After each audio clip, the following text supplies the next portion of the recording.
안녕하세요. 귀여운 남매를 키우고 있는 주부입니다. 요즘 저는 알턴이를 뽑은 듯 싱글벙글인데요. 아이들이 그런 저를 보면서 엄마가 맨날 웃고 있으니까 자기들도 기분이 좋다고 웃는답니다. 알턴이가 대체 뭐였길래 저럴까 싶으시죠? 그동안 저를 괴롭힌 알턴이는 시댁이었어요. 요즘 이혼이 대수도 아닌데 뭐하러 시댁 등살 찾냐고 하실지도 모릅니다. 하지만 저 같은 경우는 주변에 결혼한 친구들도 혀를 내두를 만큼 시댁이 쪼잔하고 치사한 그런 부리였죠. 대놓고 말하면 말한 사람만 쪼잔해지는 경우 있지 않습니까? 제가 딱 그랬어요.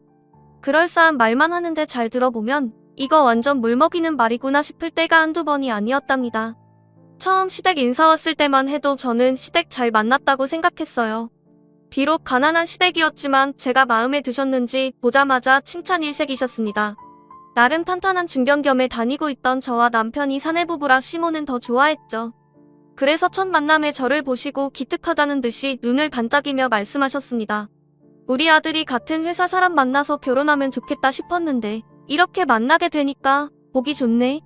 고향이 충청도라고 했나? 네, 아버지가 충청도에서 과수원하고 계세요. 워낙 저 어릴 때부터 농사만 하셔서 엄청 오래 하셨어요. 시모는 처음 보던 날 저와 제 친정에 대해 칭찬만 늘어놓았죠. 그런데 시댁이 가난하다는 건 알았지만 막상 가보니까 더 환경이 안 좋아 보였어요. 천장 구석에는 거미줄이 보였고 밥을 먹다가 바퀴벌레가 지나가는 것도 보게 될 정도였습니다.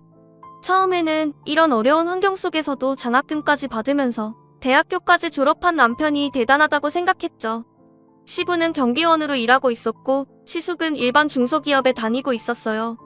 제가 남편과 결혼을 준비할 당시 시숙은 만나는 사람은 있지만 결혼은 모르겠다고 말했습니다. 그래서 본의 아니게 제가 첫 번째 며느리가 됐던 거죠. 시모는 남자들만 있던 집에 며느리가 생겨서 좋다는 말까지 하셨답니다. 게다가 시부는 집안에서 첫 혼사라면서 대충 할 수 없다며 저와 남편한테 진지한 목소리로 이런 약속까지 하셨어요. 저 시작이 좋아야 끝이 좋은 법이야. 그러니까 너희들 첫 혼사에 큰 돈은 못 해줘도 내가 냉장고 하나는 해주마. 잘 먹고 잘 살라고 해주는 거야. 아버지 괜찮아요. 저 그동안 모아둔 돈도 충분해요. 내가 아버지 노릇 제대로 한 적도 없는데 아들 장가 갈 때라도 해야지. 그동안 집에 손 한 번 안 벌리고 혼자 대학교까지 졸업하느라 고생했다. 너는 내 아버지처럼 살지 마라. 아버지 고생하신 거 다 알아요. 저 이렇게 키워주셔서 감사해요. 시부의 말에 남편은 눈시울을 붉혔죠. 어려운 형편에도 자식을 위해 시부가 이렇게까지 마음 써주는 게 감사했어요. 집안이 어려워도 좋은 부모님 밑에서 남편이 바르게 성장할 수 있던 건 이런 시부를 보고 자라서 그랬구나 싶었습니다. 돈이 아무리 많아도 인성이 별로면 그 사람과 어떻게 살 수 있겠습니까? 그때 남편과 시부의 대화를 보면서 저렇게 위해주는 게 가족이라고 느꼈죠. 그래서 저와 남편은 큰 욕심 없이 저희들이 모아둔 돈 안에서 형편껏 준비하기로 했어요. 욕심만 안 부리면 크게 문제될 게 없다고 생각했습니다. 그런데 정말 예상치 못한 문제가 생긴 거죠. 결혼은 강간무소식이던 시숙이 갑자기 결혼한다고 해서 갑자기 결혼할 사람이 있다면서 인사를 놓은 거예요. 게다가 더 황당했던 건 어떤 건 줄 아십니까? 심지어 시숙과 예비 형님은 속도 위반으로 이미 아이까지 생긴 상태였죠. 상황이 이렇게 되니 시부와 시모는 처음엔 당황하더니 점점 시숙한테 결혼을 재촉하기 시작했습니다. 이미 임신까지 했으니까 하루라도 빨리 결혼하는 게 순서이긴 했지만 그 바람에 저와 남편 결혼은 자연스럽게 뒤로 밀리는 분위기였어요. 게다가 시모는 그때 미안한 표정으로 저한테 이런 말까지 하셨죠. 한 살이라도 젊은 내가 이해를 좀 해줘라. 여자들 나이 들면 애 갖는 거 얼마나 힘든데 하늘이 준 축복이구나 생각하고 인정해야지. 그렇다고 임신까지 했는데 식도 안 올리면 이상하잖아. 네, 말이 무슨 말인지 알지? 결국 이렇게 제 결혼은 형님의 갑작스러운 임신 소식에 밀리게 된 겁니다. 그런데 알고 보니까 시숙과 형님은 연애한 기간도 6개월 정도밖에 안 된 사이였죠. 그래도 뭐 어쩌겠습니까? 이미 임신까지 해서 번개불에 콩 굽듯이 결혼 준비를 시작하고 있으니 제가 할 수 있는 게 없었어요. 친정에서도 처음엔 뭐 그런 일이 다 있냐고 하다가 속상해하는 저를 보고 엄마가 달래주면서 말했죠. 결혼 1년 미룬다고 뭐 달라지는 거 있어? 만약에 내 딸이 임신했다고 하면 나도 번개불에 콩 굽듯이 결혼할 수 있겠지. 번개불에 콩 굽듯이 결혼 서둘렀을 거야. 그냥 같은 여자로서 조금만 이해해주자. 그리고 어차피 나한테 사위는 홍서방 하나야. 너랑 홍서방 사이만 아무 문제 없으면 다 괜찮은 거야. 그건 알지. 근데 웨딩드레스는 한 살이라도 어릴 때 입고 싶었단 말이야. 원래 결혼식은 신부가 예뻐야 되는데. 뭔 소리를 하는 거야. 넌 엄마 닮아서 이목구비가 악세사리야. 걱정 마. 갑자기 정전이 나도 내 미모가 정구보다 더 밝으니까 아무 걱정 마. 옛날 같았으면 내 얼굴로 미스코리아도 나갔어. 뭐야, 나 이쁘다는 말이 아니라 엄마 미모 자랑하는 것 같은데? 눈치챘니? 넌 내 아빠 아니고 날 닮은 걸 다행으로 알아. 그냥 좋게 생각해. 다 때가 있는 거야. 1년 빨리 하나 늦게 하나. 잘 살 사람들은 다 잘 살아. 그러니까 아무 걱정하지 마. 엄마의 말에 저는 꽁했던 마음이 조금 풀렸어요. 어쩔 수 없으니까 그냥 시숙과 형님 결혼을 축하해줬습니다. 그 당시 형님은 간호조무사로 일하고 있었죠. 그러다 형님 결혼식을 몇 주 앞두고 시댁 식구 다 모여서 밥을 먹었던 적이 있어요. 그런데 그 자리에서 시모가 입이 귀에 걸린 채 잔뜩 신난 목소리로 뭐라고 했는지 아십니까? 요즘 아무도 신경 안 쓴다고 해도 장남이 먼저 결혼하는 게 보기 좋긴 해. 하객으로 오는 사람들이 형은 결혼도 못했는데 동생이 먼저 가는 거 알면 우리 장남 뭔 하자 있는 줄 알 거 아니야. 저는 시모의 말에 괜히 좀 기분이 이상했어요. 결혼 밀렸다고 기분 나쁜 티를 낸 것도 아니고 시숙이 결혼 서두르고 싶다는 말에 순순히 날짜까지 미뤄졌었죠. 그런데 이게 당연한 건 아니지 않습니까? 솔직히 박박 우겨서 그냥 재결혼 그대로 진행할 수도 있는 문제였지만 임신한 형님 생각해서 미뤄진 게 아니었죠. 시모 말을 들으니까 괜히 불편해지기 시작했습니다. 그러자 옆에 있던 시부는 시모 말을 듣자마자 한술 더 뜨면서 말했어요. 모든 일에는 순서가 있는 거야. 순서 거스르면 될 리도 안 되는 거야. 그러니까 둘째 며느리 되래도 너무 속상해하지 마라. 네, 저희도 천천히 생각하고 있어요. 걱정 마세요. 괜히 복잡한 기분이 들어서 애써 괜찮은 척 대답하는 저를 보고 형님이 괜히 말을 덧붙였죠. 아직 결혼 전이어도 내가 동서라고 불러줄게요. 일어나서 우리 집으로 돌아가자. 그래도 사람 일 모르는 거잖아요. 동서라고 부를 사람이 바뀔지 누가 알아요? 내가 병원에서 참 별꼴을 다 봐서 그런가 별 생각도 안 하고. 아, 그럼 내가 동서라고 불러줄게요. 내가 병원에서 참 별꼴을 다 봐서 그런가 별 생각이 들던데. 갑자기 저런 말을 하더니 혼자서 방정맞게 웃기 시작했어요. 속에서 부글부글 끓기 시작하는데 그 자리에 시모만 없었다면 당장 화를 내고 자리에서 일어났을 겁니다. 차마 어른들까지 있는 자리에서 깽판을 치지 못하고 그냥 저도 똑같이 형님한테 눈치 없는 척 한 방 먹였죠. 그러게요. 갑자기 임신한 사람이 나타나서 결혼 밀리지 누가 알았겠어요? 그래도 정말 다행이에요. 형님 한 살이라도 더 먹기 전에 임신도 하고 결혼까지 해서 얼마나 다행이에요. 몸 관리 잘하세요. 원래 노산이 더 위험하대요. 요즘 그런 게 어딨다고 그런 말을 해? 그쵸? 요즘 그런 게 어딨어요. 그래도 건강한 게 최고니까 몸 관리 잘하세요. 제 말에 형님은 당황한 표정으로 저를 쏘아보기까지 했어요. 그런데 형님이 아무렇지 않게 한 말이 예민하게 들릴 만큼 저는 회사에서 상황이 난감할 때였습니다. 왜냐하면 이미 회사에 저랑 남편이 결혼 준비한다는 소문이 파다했는데 갑자기 날짜를 미뤘다고 하니까 괜한 소문이 돌고 있었죠. 자세한 내막을 모르는 사람들이 이상한 말을 덧붙이는 거예요. 한창 회사에서는 이런 말들이 돌고 있었습니다. 알고 보니까 홍진호 과장 성격이 안 좋다더라.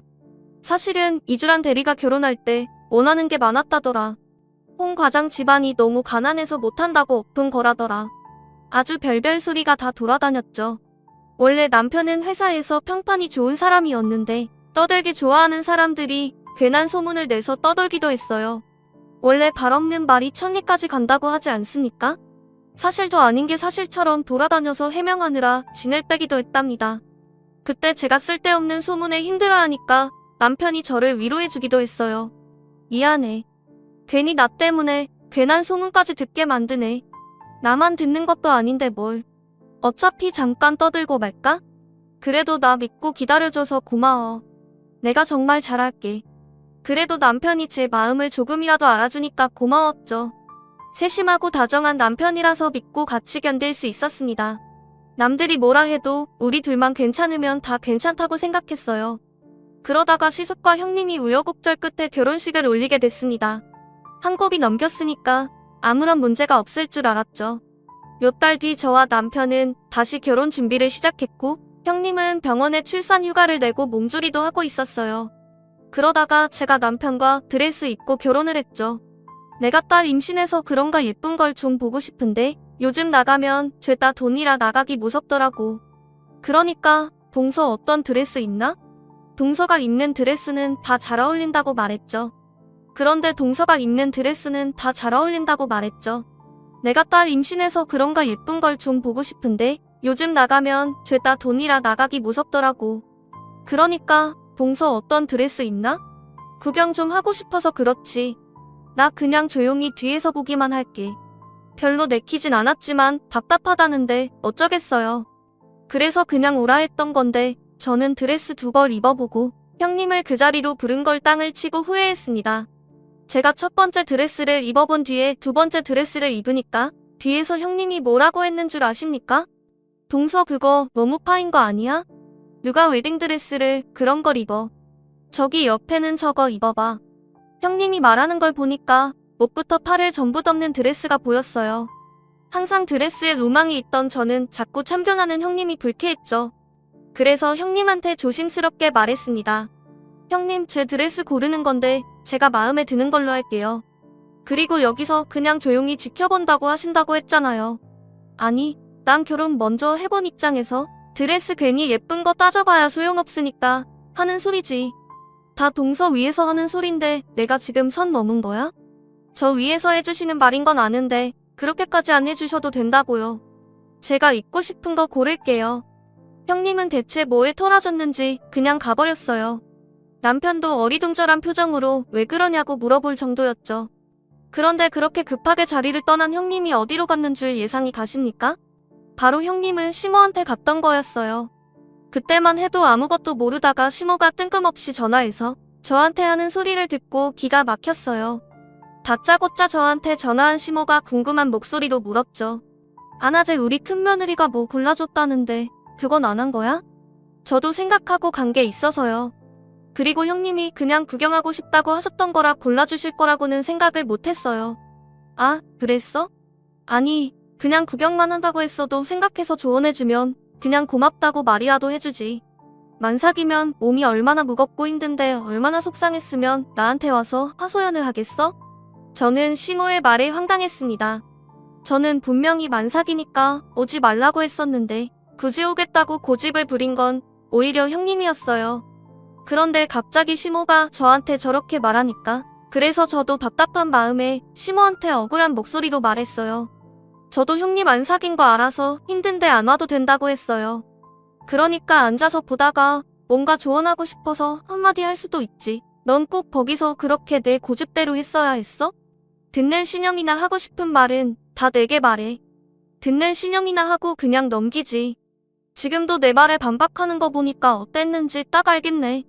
그냥 내 말 못 들은 척해. 내 마음에 드는 거 골랐으면 됐지 뭘. 수고했다. 먼저 끊으마. 그러더니 시모는 정말 본인 할 말만 하고 끊어버리는 겁니다. 어제 통화 내용이 찝찝하고 딱 봐도 형님이 옆에 있는 것 같은 느낌이었어요. 벌써부터 형님은 시모 옆에 딱 붙어서 완전히 자기 편으로 만들었던 겁니다. 게다가 어찌나 말을 잘하는지 대충 들으면 형님 말이 다 맞게 들릴 정도였죠. 기분 좋게 드레스 보고 나오다가 어이가 없었어요. 시모는 정말 내 말에 반박하는 거 보니까 내가 왜 그렇게 말 안 하는지 모르겠고 기분 좋게 드레스 보고 나오다가 어이가 없었어요. 그래도 결혼 전이니까 굳이 분란 만들고 싶지도 않고 별거 아닌 일이라고 생각해서 그냥 넘겼습니다. 그리고 저와 남편은 하나씩 준비를 해나가고 있었죠. 그때 저희 아버지가 남편과 저를 불러서 진지한 목소리로 말했어요. 뉴스 보니까 서울 전셋값이 우리 동네 어지간한 아파트 하나 살만한 값이라던데 너희들 돈 부족하면 나한테 말해. 내가 그 정도는 해줄 수 있어. 아버지는 서울에서 살아야 하는 제가 걱정됐는지 심각한 표정으로 물으셨습니다. 아무래도 시골에서 농사만 짓던 아버지는 동네에서 가장 큰 가수원을 하셨고 그 덕에 땅도 좀 가지고 계셨죠. 그래서 행색은 농사꾼이라 시커먼 피부에 흑두성이 오셨어도 자산은 많은 편이셨어요. 본인이 한평생 농사를 지으면서 힘들게 살아서 그런지 자식들인 힘들게 사는 꼴은 못 보겠다며 저와 남동생한테 늘 공부하라는 말만 달고 사시는 분이셨습니다. 그런 아버지 마음을 잘 알기에 어떤 심정으로 저런 말씀을 하시는지 충분히 알 수 있었죠. 그때 남편이 죄송한 표정으로 아버지한테 말했어요. 죄송합니다. 제가 서울에서 낳고 자라긴 했어도 가진 게 너무 없네요. 없이 사는 게 싫어서 열심히 살았는데도 사랑하는 사람이랑 편하게 살 집 하나 제대로 마련 못하는 모습 보여드려서 죄송해요. 아니요. 자네가 모심이 아니여. 난 그냥 자네도 내 아들 같아서 하는 소리지. 넉넉한 사람이 조금 더 가져가는 게 사람 사는 건데 뭐 어떤가. 나는 자네한테 그림 같은 집 그런 거 팔아지도 않아. 그렇다고 내가 집 해줄 것도 아닌데 뭘. 나도 그 정도로 차고 넘치게 사는 사람은 아니니까 그냥 자식 생각하는 부모 마음으로 받아도. 아버지는 미안해하는 남편을 보고 크게 당황한 모습이었습니다. 그 모습을 보니까 웃음이 새어나왔죠. 저희도 그렇게 부자는 아니지만 그래도 자식 결혼하는데 아무것도 안 할 수 없다며 아버지가 직접 나선 거예요. 그 후 아버지는 정말로 저희가 직구할 때 돈을 보태주셨답니다. 그래서 저와 남편은 전세였지만 나름 입지가 좋은 곳에서 시작할 수 있었죠. 그렇게 한번 얼떨결에 1년 밀렸지만 남편과 저는 행복한 결혼식을 올릴 수 있었어요. 그런데 문제는 결혼 후부터였습니다. 아무 문제 없던 시댁에 형님이 아니라 아주 불려씨가 들어앉아 있었죠. 결혼하고 초반에는 형님도 아이 낳고 육아하느라 정신이 없어서 서로 어떻게 사는지 잘 몰랐어요. 저는 그때 조카 선물도 챙겨주기도 하고 나름 연락도 하면서 잘 지낸다고 생각했습니다. 그러다 결혼하고 6개월 만에 제가 임신을 하게 됐죠. 그때도 형님은 얼마나 참견하길 좋아했는지 몰라요. 그런데 형님이 굳이 조카가 입던 옷을 주러 오신다는 겁니다. 형님은 자랑스러운 표정으로 하나씩 꺼내면서 저한테 신이 난 목소리로 말했죠. 이건 진짜 딱 한 번밖에 안 입은 건데 애들이 얼마나 금방 크는지 2번은 못 입히겠더라. 그래서 내가 동서 물려주려고 다 모아둔 거야. 형님 한 번 입은 거 맞아요? 여기 얼룩이 너무 눈에 띄게 있는데요. 아 그거? 내가 애기 보면서 밥 먹다 흘린 거야. 그런데 뭐 이런 거 누가 본다고 그래. 그냥 편하게 입혀. 그런데 제가 아직 임신 초기라 성별도 모르는데 여자아기 옷을 받아서 뭐해요. 그냥 리본 없는 거 몇 개만 주세요. 동서 너무한다. 그래도 내가 생각해서 다 가져왔잖아. 좋은 아파트 산다고 이런 거 못 입겠다 이거야? 거기서 아파트 얘기가 왜 나와요? 정말로 아직 이렇게 옷을 받는 건 시기상조니까 그렇죠. 그리고 성별도 모르는데 이런 리본 달린 옷은 좀 형님 주변에 딸 있는 분 주세요. 동서니까 주려고 한 거지. 이렇게 얼룩 크게 입는 걸 어떻게 줘? 저는 이게 무슨 황당한 소리인가 싶었죠. 저는 더러운 거 써도 되는 겁니까? 진짜 그때 얼룩이 어느 정도였냐면 분홍색 옷에 김치 국물이 100원짜리 동전만한 게 있었다니까요. 애기 옷이라 100원짜리 크기도 제일 눈에 띄었죠. 그래서 저는 불쾌해 형님한테 단호하게 말했습니다. 형님 말이 좀 이상한데요? 전 그럼 이렇게 얼룩진 옷 받아서 입혀도 된다는 거예요? 왜 남한테도 못 올 옷을 저한테 주세요?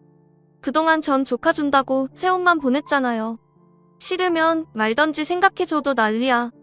형님은 그동안 제가 생각해서 해준 것들이 마음에 안 들었던 거죠. 그런데 이것도 웃기지 않습니까? 뭐 그리 대단한 아파트에 사는 것도 아닌데 어떻게 엄마들 사이에 유행하는 옷까지 알겠어요? 그러다 제가 임신을 하게 됐을 땐 더 황당했죠. 3교대로 일하는 간호조무사였던 형님은 명절에 오지 않았어요. 그렇게 명절 당일 전날에 시댁으로 가서 시모와 같이 음식 준비를 시작했습니다. 그런데 시모가 저한테 폭 쏘는 말투로 말했죠. 넌 전 모양이 그게 뭐야? 임산부가 그렇게 만들면 이상한 애가 나온다는데 잘 좀 해봐. 어머니, 저 임산부예요. 지금 온몸이 퉁퉁 부어서 앉아있는 것도 숨이 차요. 엄살 떠는 것 봐. 누가 보면 농사꾼 집안이 아니라 부잣집 따님이 오신 줄 알겠네. 내 형님은 만사 때도 명절 음식 혼자서 다 했어. 나물이며 전이며 혼자서 일당백을 해냈다니까. 시모는 계속 저랑 형님을 비교하고 있었어요. 진짜 싫은 소리 듣기 싫어서 최선을 다하려고 해도 손이며 발이며 온몸이 퉁퉁 부어서 정교하게 안 되는 거죠. 그런 와중에 구박까지 받으니 속이 답답했습니다. 그런데 그때 시부가 와서 전을 몇 개 먹더니 기가 막힌 소리를 했어요. 이야, 작년에 큰 며느리 하는 거 보니까 전이 아니라 완전 개떡을 만드는 것 같던데. 우리 둘째 며느리가 손재주가 좋구먼. 나는 그때 큰 며느리가 명절에 뭘 만드나 했다니까. 시부의 말에 저는 웃음이 터졌습니다. 그러자 시모는 당황한 표정으로 시부를 타박하게 만드는 걸 보고 당황한 표정으로 시부를 타박하듯이 말했죠. 당신은 그때 주방 근처도 안 왔으면서 무슨 소리야? 뭘 본 적도 없으면서 그래. 내가 뭘 몰라. 그때도 이렇게 전 주워 먹고 다녔는데. 당신도 그때 큰 며느리 전 만드는 거 보고 속 다 썼잖아. 손발이 맞아야 도둑질도 한다는데 눈치 없는 시부의 말에 시모 말이 거짓이라는 걸 알게 됐어요. 그래서 저는 시모한테 어이없는 목소리로 물었습니다. 아, 형님이 작년엔 명절 음식 준비 안 하고 다른 걸 했나 봐요? 모양이 뭐가 중요해. 음식을 준비한다는 게 중요하지. 네, 그럼 저도 지금부터 명절 음식 준비한다는 거에 의의를 두고 할게요. 그때부터 정말 아무런 부담도 없이 편하게 준비할 수 있었죠. 시모는 먼저 시집온 형님을 자꾸 감싸주고 싶었는지 이런 식으로 제 앞에서 형님을 추켜 세워주고 있었어요. 처음에는 왜 그러나 했는데 살다 보니까 왜 그랬는지 이해가 갔습니다. 형님이 시모랑 성격이 비슷해서 그런지 둘이 떠드는 걸 들어보면 꼭 10년 된 친구 같았죠. 그렇게 짝짝꿍이 잘 맞아서 그랬던 건지 저는 시집 와서 명절에 형님이 음식 만드는 걸 본 적이 없었어요. 꼭 일부러 그러는 건가 싶을 만큼 명절 전날에는 병원으로 출근하는 겁니다. 그리고 명절 당일에는 시댁으로 와서 제사를 지내고 음식까지 먹는 거죠. 노는 것도 아니고 일하러 간다는 사람한테 뭐라 할 수도 없고 정말 난감했어요. 한 해 두 해 흐를수록 이 부분에서 불만이 쌓였죠. 그런데 시모는 그런 형님을 보고도 아무런 말도 안 하는 겁니다. 심지어 명절 지내고 집에 갈 때 음식을 싸주는 것만 봐도 눈에 띄게 양이 달랐어요. 형님네는 세 식구였고 그때는 저와 남편 사이에 아이 둘을 낳고 키우고 있었죠. 그런데 형님네는 양손 가득 싸주시고 저희는 시장 가방만한 크기에 담아주시는 겁니다. 그래서 저는 참다 못해 시모한테 물어봤어요. 어머님, 저희 네 식구라 입도 많은데 왜 이거 한 가방만 주세요? 너희 식구들 그렇게 많이 먹어? 애들이 먹어봐야 뭐 얼마나 먹는다고? 어차피 내 남편도 회사에서 삼시세끼 먹고 오고 애들도 유치원에서 먹으면 저녁만 먹을 텐데 뭐하러 욕심을 부려? 그렇게 치면 형님네도 대부분 나가서 먹고 지내잖아요. 그리고 음식은 저 혼자 있는데 이건 좀 너무하신 것 같아요. 아이고, 있는 것들이 더 한다고 그래. 시부모 먹을 것까지 모조리 가져가서 다 먹어. 요즘 물가가 비싸서 큰애들 좀 더 줬더니 아이고, 아주 며느리가 날 잡아먹으려고 드네. 며느리 무서워서 어디 살겠어? 저는 서운해서 한 말인데 시모는 괜히 저한테 나를 세우면서 말하셨어요. 그런데 저도 억울할 만하지 않겠습니까? 재주는 곰이 부리고 돈은 되놈이 받는 것도 아니고 일하고도 욕먹는 건 저뿐일 겁니다. 그래서 그때 보다 못한 남편이 시모한테 화를 내면서 말했죠. 엄마, 먹는 걸로 왜 그러세요? 이 사람 어제부터 여기 와서 하루 종일 일했는데 더 챙겨줄 수도 있지 꼭 이렇게까지 해야겠어요? 뭐? 며느리가 명절 준비하는 게 뭐가 대수야? 내 형이 내가 이렇게 많이 챙겨줄 수 있지? 뭐? 며느리가 명절 준비하는 게 뭐가 대수야? 내 형수는 먹고 살겠다고 병원에 가서 일하는 거라 어쩔 수 없는 상황인 거잖아. 너 잘 사는 처가 믿고 지금 내 마누라 감싸고 도는 거야? 그런 말이 아니잖아요. 이건 누가 봐도 차별하는 건데 너무 애들 보기도 민망하게 왜 그러세요? 형수가 얼마나 가정을 위해서 헌신하는데 세상에 명절에 나가서 일하면 돈도 번다고 꾸역꾸역 나가서 일하는데 불쌍하지도 않아? 시모는 형님이 명절에도 일하는 걸 몹시 안타까워하셨어요. 그런데 그때 5살짜리 조카가 의아한 표정을 지었죠. 그리고는 시모한테 그게 아니라면서 주머니에서 무언가를 꺼내면서 말했습니다. 할머니, 어제 엄마 표정은 어떻게 보셨어요? 병원 간 거 아니고 나랑 여기 갔다 왔어요. 명절 첫날에 가야 사람 없다고 놀이공원에서 재밌는 거 많이 타고 왔어요. 조카가 들고 있는 건 놀이동산 자유이용권이었어요. 아이들은 거짓말 못한다는 말이 여기서 빛을 보였죠. 저와 남편은 기가 막혀서 헛웃음이 나왔습니다. 시모도 시부도 당황해서 아무 말도 못했어요. 그런데 그때 형님이 당황했는지 갑자기 소리를 빽 지르면서 저한테 왼손에 들고 있던 반찬 가방을 저한테 주면서 소리쳤죠. 얘가 무슨 소리야? 이건 예전에 갔던 거잖아. 자, 동서 이거 가져가. 동서 일하느라 수고했는데 내가 더 가져가는 건 아닌 것 같아. 나 그럼 갈 테니까 이거 받아들고 가. 저희 가보겠습니다. 형님은 꼭 꼬리가 밟힌 사람처럼 도망치듯 나갔습니다. 그때 시모도 당황했는지 횡설수설하면서 말하더군요. 애가 뭘 착각했나 보지. 넌 결국 원하는 거 얻었으니까 된 거 아니야? 이제 가. 아이고, 정신이 하나도 없네. 다음 명절에는 저도 애들 데리고 놀이공원 좀 가야겠어요. 그때 가면 사람이 좀 없다는 걸 이제 알았네요. 그땐 우리 애들도 잘 놀 텐데 다녀올게요. 마음대로 해. 그런다고 명절 못 지내겠어? 시모는 끝까지 형님만 싸고 돌았죠. 알고 보니까 형님은 그동안 병원에 출근한 것도 아니었어요.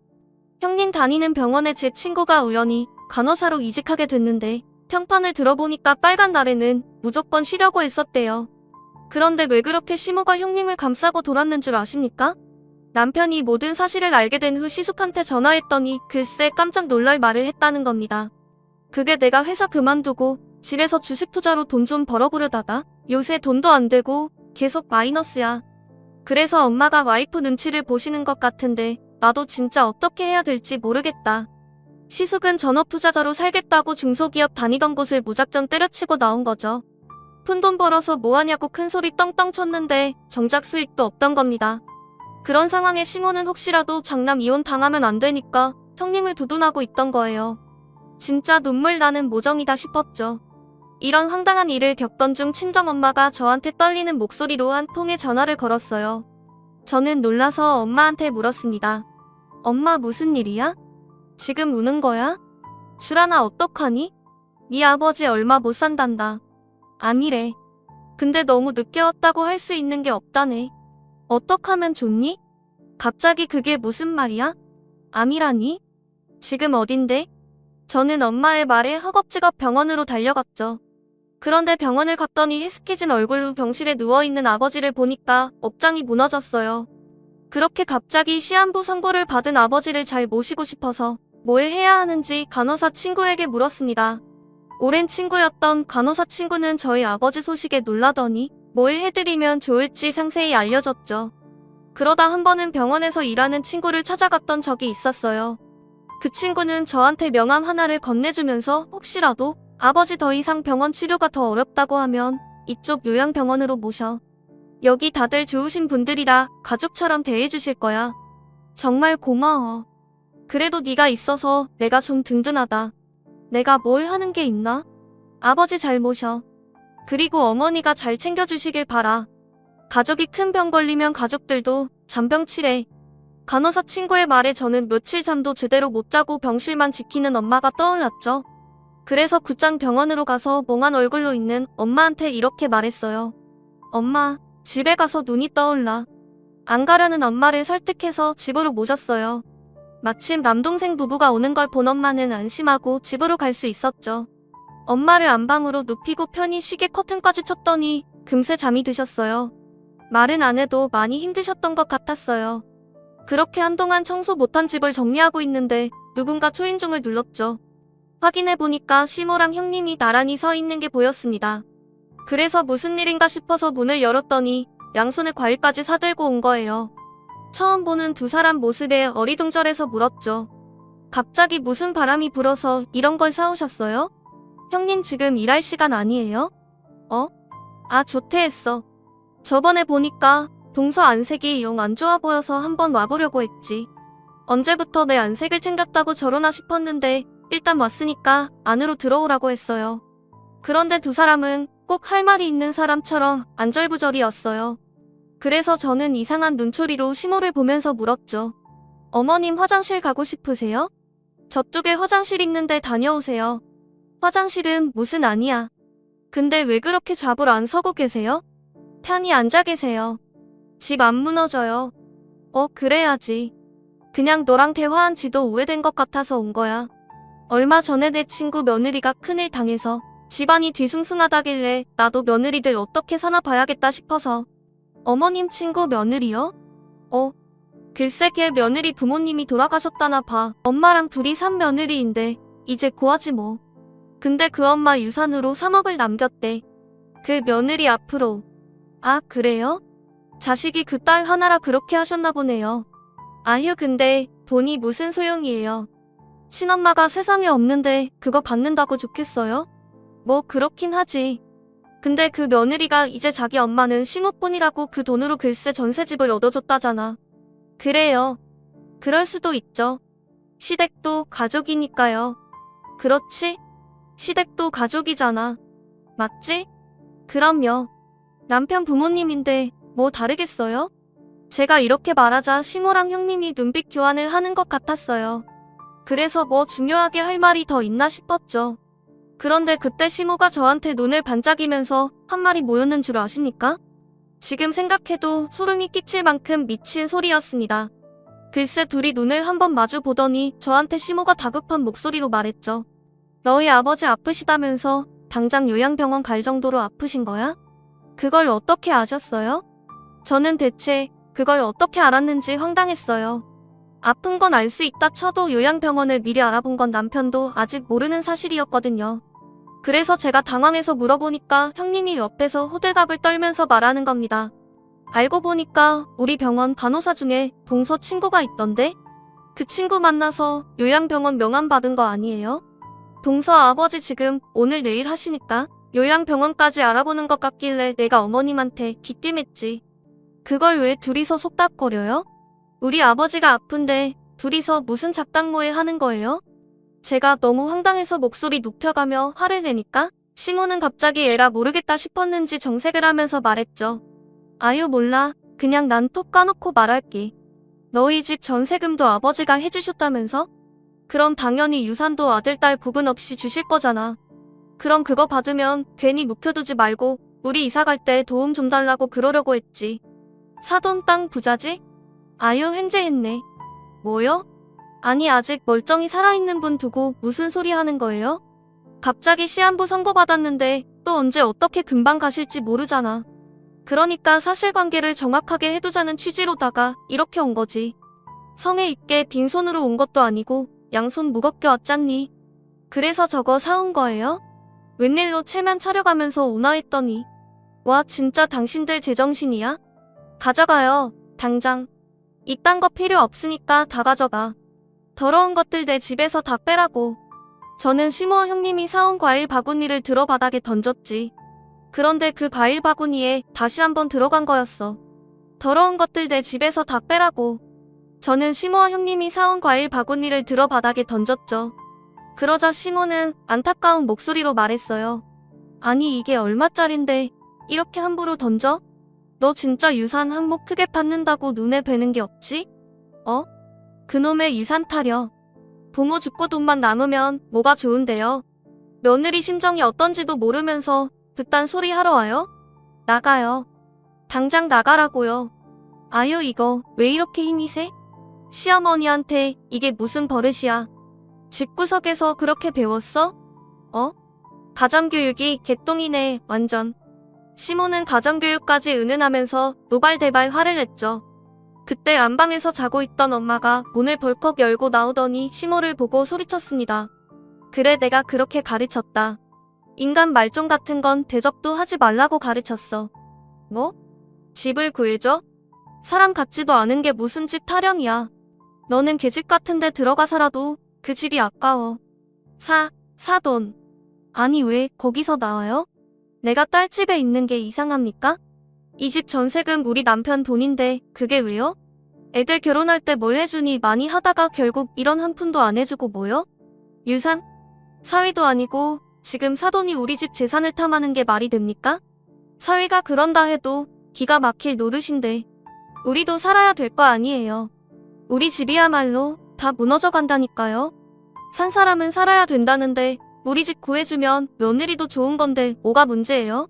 지금 큰 아들네도 목구멍이 포도청이라 우리 집 들어와서 같이 살아야 될 판인데 그 정도 자비는 베풀 수도 있지. 어차피 죽을 사람인데. 야, 너 지금 내 남편한테 뭐? 죽을 사람? 너 오늘 아주 잘 걸렸다. 바칠만 하던데 손맛 좀 봐. 이게 충청도 농사꾼 손맛이라는 거다. 엄마는 눈이 뒤집혀서 시모 뺨을 치면서 형님 머리채까지 잡았어요. 말릴 틈도 없이 휘어잡힌 두 사람은 비웃고 그렇게 한참을 실랑이하다가 안 되겠다 싶었는지 주백남까지 찼습니다. 두 사람이 사라지고 엉망이 된 거실에서 엄마는 한숨을 쉬며 주저앉았어요. 그리고는 저를 보면서 답답하다는 듯 말했습니다. 너는 저런 것도 시댁이라고 그동안 산 거야? 결국 화가 난 엄마는 남편까지 호출해서 다그쳤죠. 남편은 모든 사실을 듣고 분노했어요. 그리고 엄마에게 고개를 조아리며 사과했습니다. 죄송합니다. 제가 잘못한 게 아니니까요. 엄마는 그저 고개를 조아리며 사과했습니다. 그리고 그는 그의 고개를 조아리며 사과했습니다. 죄송합니다. 제가 입이 두 개라도 할 말이 없어요. 나는 돈이 없는 건 다 이해하네. 그건 괜찮아. 그런데 사람이 개념이 없는 건 절대 바뀌지 않아. 가난한 거? 그거 열심히 살면 사람이 다 이겨내는 거야. 그런데 저런 인성들은 절대 내 딸 근처에 두고 싶지도 않아. 자네가 선택하게 처자식 먹여 살릴 건지 자네 어머니를 책임질 건지. 그동안 제 선에서 해결하려 해도 안 됐던 부분들 이제 더는 저도 감당 못하겠습니다. 처자식 위해서 가장으로서 결판 짓고 오겠습니다. 남편은 그동안 저도 모르게 시모와 돈 문제로 잦은 다툼을 벌이고 있었다고 했어요. 시숙이 백수가 됐으니 시모도 발등에 불이 떨어진 거죠. 그래서 그때 남편은 이를 악물고 시댁으로 가서 끝내는 각서를 받아왔습니다. 알고 보니까 그 허름했던 집을 구해준 것도 남편이었던 거예요. 일찍 취업해서 초반에 번 돈은 전부 시댁에 줬던 거죠. 그런데도 시숙이 자꾸 투자 사업 같은 데 눈독 들이고 있어서 밑빠진 독에 물붓기였습니다. 그때 남편이 시댁으로 가서 시고까지 모아놓고 각서를 쓰라고 했대요. 그리고 이렇게 말했다고 했죠. 이 집도 내 돈으로 마련해줬는데 이젠 처가 식구들 돈까지 탐내세요? 왜 세월이 지나도 변하는 게 하나도 없으세요? 내가 그동안 집에 쏟아본 돈 전부 갚겠다는 각서 쓰세요. 이 집 내 명의인 거 아시죠? 여기 신용 좋은 사람 나뿐이라 내가 다 희생해서 마련했는데 다 없애버리기 전에 얼른 써요. 아들, 왜 그래? 엄마가 잘못했다. 저 이 집 아들 아니에요. 이제 채무자랑 채권자 그 이상 이하도 아니니까 당장 각서 써요. 나 참을 만큼 참았으니까 더 이상은 이렇게 살고 싶지 않아요. 시댁 식구들은 남편을 설득하려고 했지만 역부족이었어요. 단호했던 남편은 결국 1년대로 그동안 시댁에 준 돈을 전부 받기로 하고 연을 끊었죠. 그렇게 손절하고 온 남편은 표정이 편안해 보였어요. 가족들 뒤치다 거리하다가 인생 다 허비할 뻔했다고 할 정도였습니다. 그래서 제가 지금은 알턴니를 뽑아냈다고 한 것도 다 이것 때문이죠. 정말 시댁만 생각하면 모기한테 피를 빨리는 기분이었어요. 결국 남편도 외면한 시댁은 어떻게 됐는지 모르겠고 결국 남편도 외면한 시댁은 어떻게 됐는지 모르겠고 시숙은 이혼하고 형님이 아이를 데리고 갔다고 했습니다. 이혼만은 막으려던 시모도 막을 수 없을 만큼 형님 뜻이 단호했던 것 같았죠. 그 후 안부를 물으면서 연락이 오긴 했지만 저는 아예 받지도 않았어요. 남의 목숨을 돈보다 못한 취급하는 사람과 엮이고 싶지 않답니다. 결국 놀기만 하던 시모도 청소를 시작했고 시숙은 일용직을 전전한다는 것 같았죠. 시부는 경비를 한다는 것 같은데 이것도 얼마나 갈지 모릅니다. 늘 힘들면 일부터 그만두는 사람들이랍니다. 사람 나고 돈 났지 돈 나고 사람 났습니까? 그래서 지금은 시댁과 완전히 연을 끊고 산답니다. 스트레스가 줄어서 그런지 이제는 숨통이 탁 트이는 것 같습니다.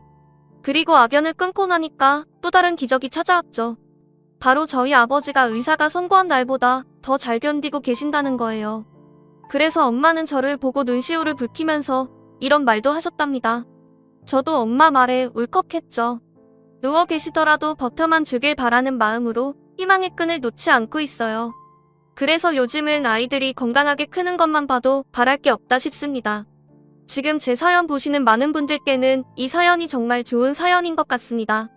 제가 이렇게 사연을 읽고 나서는 지금 제 사연 보시는 많은 분들이 저희 아버지 건강하시라고 많은 응원해주세요. 말에 힘이라는 게 있다면 좋은 기운이 분명 올 거라고 믿고 있죠. 그러니 희망의 끈을 놓지 않도록 많은 응원 부탁드리겠습니다. 감사합니다.